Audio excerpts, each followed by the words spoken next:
My grandpa, a retired homicide detective, just told me the case that still keeps him up at night. He was a detective for 27 years of his life, and I grew up listening to the tales of he and his fellow lawmen.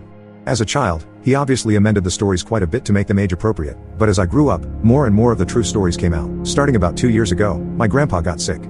He's been on a slow decline ever since, and while it's been one of the hardest things I've ever had to deal with, his illness acted as the catalyst for a set of stories he'd never before brought up. He said he kept them filed away deep in the folder he doesn't like to open. He calls them the impossible ones. But this last one, the one he told me last night, he says it's the one that still keeps him up some nights, the one he thinks about every day. He said he's looked over the case files more times than he can remember, done a full re-examination of it all more times than he can remember, and it never makes any more sense.